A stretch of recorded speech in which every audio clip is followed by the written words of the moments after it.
오늘 저의 견해를 말씀드리는 자리이지만 우리 안에 있는 빛, 신성의 목소리가 저를 빌어서 함께 울려 퍼지는 자리가 되리라고 예상합니다. 알렉산더를 떠올리다, 세상의 판을 뒤집은 전략, 그리고 정치와 백신, 무엇을 할 것인가, 나는 누구인가, 치유 명상, 이렇게 큰 제목을 잡아보았습니다. 자, 무엇을 할 것인가 세 번째, 현대판 링구아 프랑카를 고민해 봅시다. 저는요, 이상주의를 너무 과대망상이잖아요. 다 아시는 거예요. 저는 그래서 아주 위험한 사람입니다. 제가 저를 알아요. 그런데 K 영성을 링구아 프랑카로 만들어 봅시다. 인정합니다. 미친 거예요, 저는. 그런데 뭐 우리가 다 안 됐나? 알렉산더 시대의 링구아 프랑카도 이태리어, 스페인어, 그리스어 뭐가 합쳐졌다잖아요. 네 개가. 한국 문화, K컬처의 영향력을 보십시오. 이번에 오징어 게임 골든글로브 조연상 수상하셨더만요. 음모론자들은 이렇게 말해요. BTS도 일루미나티에 굴복했다. 그랬는지는 모르겠으나 BTS 사랑하는 전 세계의 팬들이 일루미나티 아젠다를 따르나요? 그런데 그냥 모든 개인이 내면의 신성을 가진 인간이에요. 그러니까 자기식으로 BTS를 소화하는 거예요. 안 그래요? 그런 식으로 지금 누가 의도를 갖고 한국을 의도적으로 1등 국가로 띄워서 우리를 왕 잡아먹으려고 한다.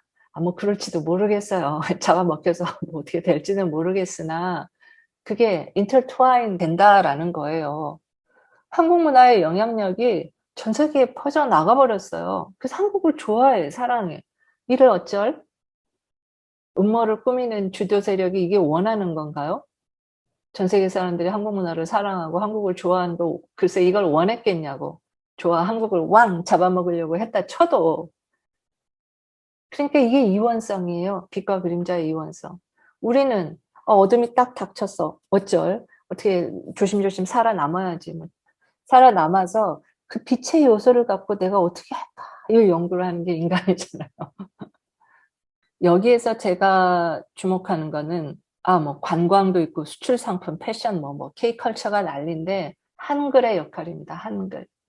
BTS가 이번에 LA 공연할 때 한글 자막을 띄웠더만요. 그리고 많은 팬들이 10대 이 전 세계 팬들이 정치적 발언을 할 때 한글을 써서 하는 거죠.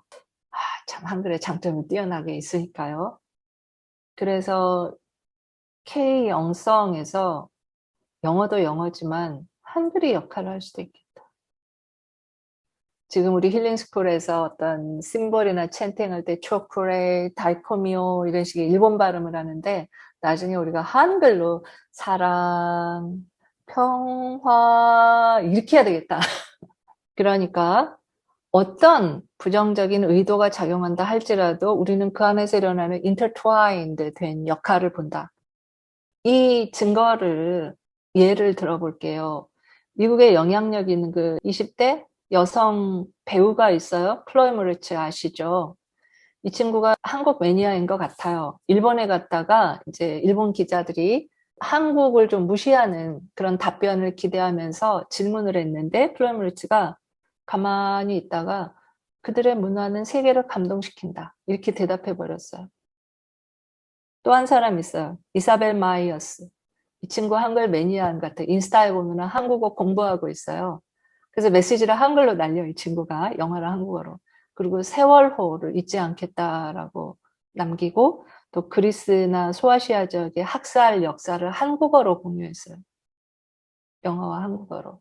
그러니까 한국을 1등 국가로 띄우는 것이 이게 좋다는 사람도 있고 고가운 사람도 있고 반대하는 사람도 있겠죠. 음모론자들이 일루미나티가 한국을 하려고 어떻게 했다는 분들도 있겠죠. 그러거나 말거나 실제 K컬처는 사람들의 마음 안에 전달되고 있다. 이 빛과 그림자의 이원성 속에서 우리는 무엇을 할까? 이 K컬처, 한글, 이것이 제가 K영성의 원동력이 되겠다라고 생각하는 거고, 두 번째는 지정학적 위치입니다. 전통적으로 우리는 한국의 지정학적 위치가 참 불리하다고 생각했어요. 어쩌면 생각을 해봐요. 전 세계 4대 강대국, 중, 러, 미, 일. 그것도 서로 못 잡아먹어 안다라는 4대 강대국에 뺑 돌려 있대요. 그리고 거기에 쫙 갈려가지고 양쪽에 탁 붙어 있잖아요. 어떤 분이 이런 표현했더라고요. 당군 할아버지가 털을 잘못 잡았다. 부동산 정책 실패다.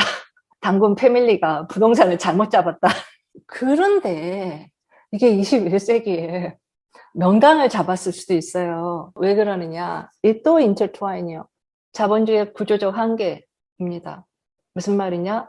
미국과 서구 선진국들이 이제 더 이상 자본을 확장해서 부를 축적할 건덕지가 없어요.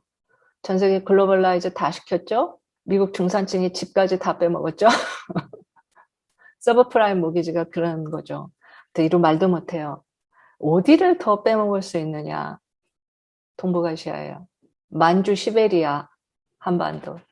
여기가 지금 황무지잖아요. 러시아 단독으로도 시베리아는 황무지예요. 중국 단독으로도 만주는 별 볼 일이 없어요. 북한도 남한도 별 볼 일이 없는데 여기를 단일 경제권으로 묶어보세요. 미개척의 새로운 정치경제 공동체가 탄생하는 건데 이 사이즈가 EU 못지않을 거예요. 이런 것을 역사 속에서 영감을 끌어와 보기로 해요. 조선시대로 한번 올라가 보겠습니다. 고려 말에서 조선으로 바뀔 때 엄청난 혼란기였겠죠? 고려시대 정몽주 같은 사람은 대단한 지식인이고 진보적인 개혁주의자였어요. 그렇지 않나요? 그런데 새로운 영성, 조선 성리학에 기반한 새로운 영성가 철학자들이 등장하면서 아니다, 판을 바꿔버려야 한다고 주장했어요. 얼마나 배신감을 느꼈을까요? 그들을 배출한 게 그 고려 유학자들이잖아요. 얼마나 배신감을 느꼈을까요? 거기에서 갈려가면서 고려를 개혁해야 된다. 진보주의가 분화한 거죠. 고려를 개혁해야 된다. 아니다. 판을 뒤집고 새 왕조를 세워야 된다. 누가 옳았을까요? 몰라요. 그러니까 선악이분법으로 바라볼 수 없죠. 그 쓸쓸함이 그 시조에 남아있지 않나요? 500년 도읍지를 필마로 돌아더니 500년이나 이어왔던 고려 왕조가 무너진 거예요. 그 개성을 돌아보면서 누군가가 쓸쓸해했던 거죠.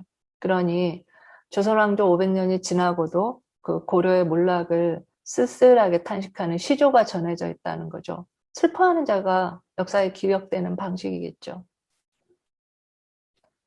두 번째, 한국 역사상 최대의 그 업적을 이뤘다고 하는 세종. 한글 창제의 주역이잖아요. 그는 어떻게 탄생했는가? 아버지의 폭력이 만들어낸 왕이에요. 태종이 무슨 짓을 했어요? 살인자예요, 살인자. 살인 악귀라고. 그렇지 않나요? 아버지가 사람을 죽일 때 세종이 뭘 했냐? 무서워서 방구석에 앉아서 어린 세종이 마방진 했다잖아요. 그리고 왕이 되었어요. 그러니 현재 벌어지는 재난에 대해서 침묵하고 있는 누군가가 미래의 세종인지 누가 알아요? 또 정조. 18세기의 정조는 지금 가장 한국 문화 속에 영감을 주는 원천인 것 같아요. 저도 정조에 대한 각별한 관심이 오래전부터 있었는데 80대 후반부터였어요. 아무도 그 대중적으로 연구하거나 유행하지 않을 때 혼자 그냥 관심이 있어가지고 연구 자료가 없으니까 화성 성역 의궤라고 그 수원 화성 지은 그 과정을 기록한 이만한 두꺼운 한자 책이 있어요. 그걸 사가지고 맨날 수원 화성 드나들면서 막 볼 정도로 깊은 관심이 있었습니다. 지금 정조가 왜 끊임없이 소환되는가? 옷소매 붉은 끝동 이런 식으로 왜 계속 소환되는가? 자랑 하나 더 하면 정조 시대를 배경으로 시나리오를 썼는데 되게 그 영화계 안에서 인기가 있었거든요. 그런데 딴짓하다가 미국 오는 바람에 영화화를 못했고 그것이 여러 형태로 변형돼서 뭐 영화나 드라마로 나왔어요. 소설로도 나오고. 오리지널을 제가 언젠가 출판해 볼 예정이에요. 이건 저의 그냥 개인적인 소회고, 왜 정조가 소환되는가? 이렇게 말하겠습니다. 왜 제가 인간 정조를, 이산을 좋아했는가? 극적인 인간사의 드라마를 갖고 있어요. 그죠? 뭐, 제 인생도 만만치 않게 더럽지만, 이 사람 인생 참 더럽잖아요. 그리고 좀 자기 극복이라는 면에서, 그리고 나서 헌신이라는 면에서 좀 감동적이죠. 단지 일개 군왕으로서가 아니라 한 인간으로서 자기 극복과 헌신이 좀 감동적인 데가 있고, 또 역사적인 전환기를 꿈꾸고 주도했던 인물이잖아요. 우리에게 필요한 비전인 거죠. 조선 시스템이 노후해서 낙후돼서 18세기면 이미 이제 유럽에서는 자본주의 경제나 시민혁명이 일어나고 있을 때니까 이때 한국도 그럴 준비가 되어 있었는데 거기서 실패를 해버린 거죠. 그러면서 19세기가 완전히 다른 길로 접어들었어요.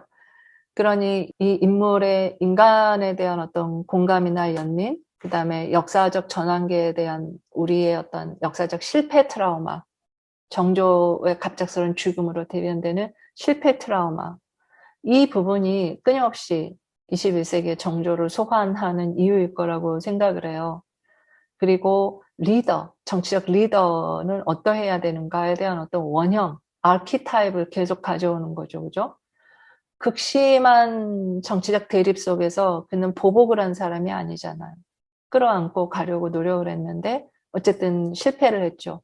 그러니 그는 성공한 군주가 아닌데도 굉장히 다양한 아젠다들에 대해서 우리한테 영감을 제공한다. 이런 거죠. 그러니 조선시대를 볼 때도 조선의 건국 자체도 그렇고 세종의 탄생, 정조의 역할도 보면은 인터트와인 되어 있다. 이런 생각이 듭니다. 인터트와인 되어 있으면 선택이 쉽지 않다는 얘기잖아요. 그럴 때 여기서 누가 감히 답을 제시할 수 있어요? 저는 개인의 치유에서도 힐러들께 해결책을 제시하지 말라고 신신당부합니다. 저도 종종 해결책 강박관념이 드는데 그거는 치유를 망치는 지름길이에요. 힐러가 해결책을 제시하는 거. 하물며 역사적 전환기에 더구나 팬데믹 백신이라고 하는 전 인류를 뒤흔드는 이 앞에서 자신이 가지고 있는 신념과 정보가 모두에게 해결책이 될 수 있나요? 과연? 정말로? 그러니까 겸손한 자세로 나눈 다음에 개인의 선택을 존중합시다.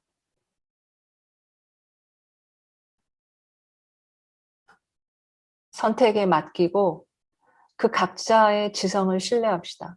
그분들이 고민 끝에 그게 어떤 이유에 기초했든 그런 선택을 하시는 것에 대해서 우리는 슬픈 마음으로 들여다봅시다. 그럴 수밖에 없었던 이유.